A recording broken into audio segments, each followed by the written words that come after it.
Hey, what's up everyone? Wanted to show you guys my now finished camo box blind. I don't know if you remember from some of my other videos, I talked about this box blind and that it just sticks out like a sore thumb. I installed it honestly too close to my food plot and it's connected to a tree because my ground is so wet and so swampy. I kind of needed it connected to a tree so it would stay where it's at and not get unlevel and sink and that kind of stuff. So we did a couple things and I'll show you all three of them. We planted willows this spring, so those are all doing really well. Those should hopefully grow up into a nice tall like wall and screen right in front of the blind.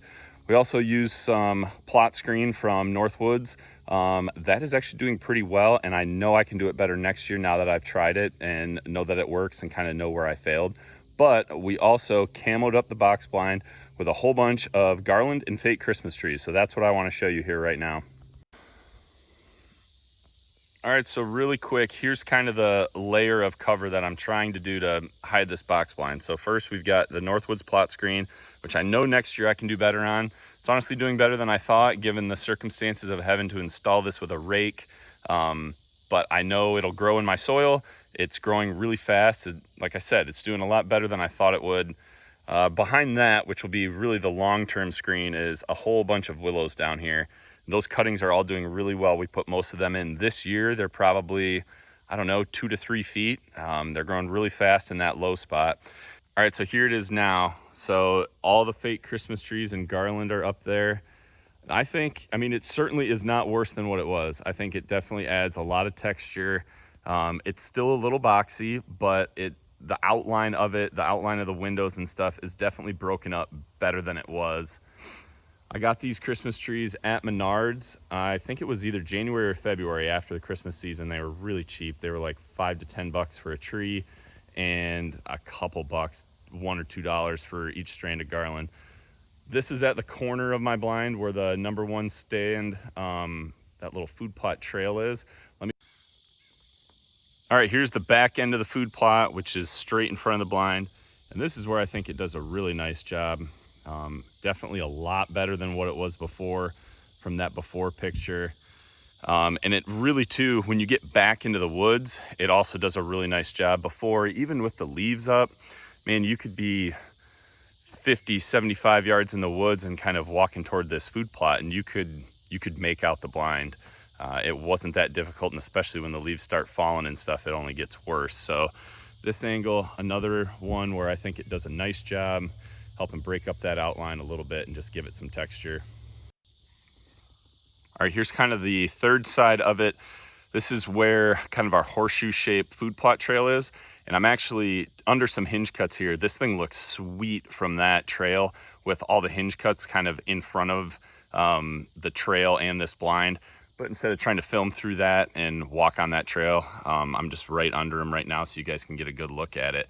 This side I think looks really well, especially with that big tree kind of breaking up the outline as well. All right, I'll kind of show you guys here how I attach these. So I feel like there's a lot of different ways you can do this. These are actually pretty thick, especially with all the material and stuff on them.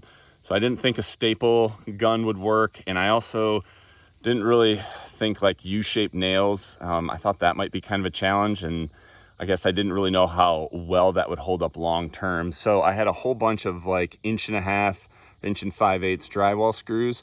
I just zipped those in until they bit and were solid. And then I zip tied the Christmas tree parts around that drywall screw. And they seem to hold really, really well. It is definitely a pain in the butt. It took me quite a while to do all of these. And granted, I'm working back here in the swamp. It's a lot of uneven ground. It was a lot of ladder jockeying and stuff like that. So you could probably do it a lot faster if you have more level ground. Maybe you can get a tractor back here, a couple buddies.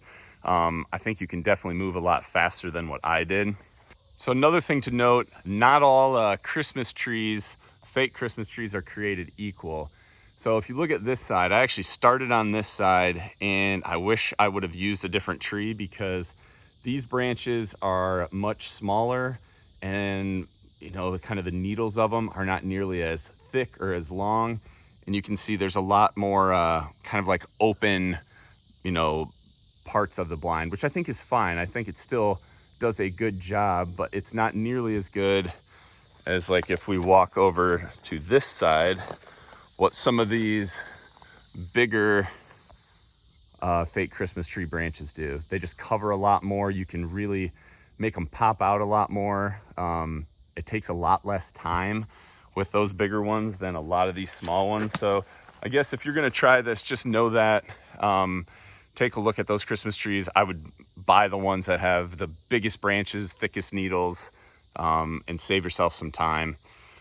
Or another thing is the garland. So you can kind of see, especially in contrast to these branches, this strand of garland, it does a really nice job, and you might spend a little bit more money, but if you just got garland and just covered your whole blind with garland, it would go way faster than hanging all of these branches on all the sides of your blind.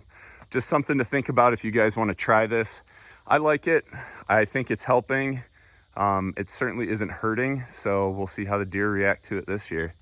All right, you guys, there you go. The Christmas tree blind is complete, finally. Time to get my stuff out of here and stay out of the woods until we're gonna overseed, and then we are completely done back here. So thank you for tuning in. I hope you enjoyed. Let me know what you think of this in the comments below. I'm interested to see what other people think, or what other kind of stuff you guys have tried to camo up blinds. I think it looks pretty good. I definitely don't think it looks worse, so we'll see what the deer think. Thank you again for tuning in. Hope you all have a great day. Remember, be a sportsman, make a sportsman.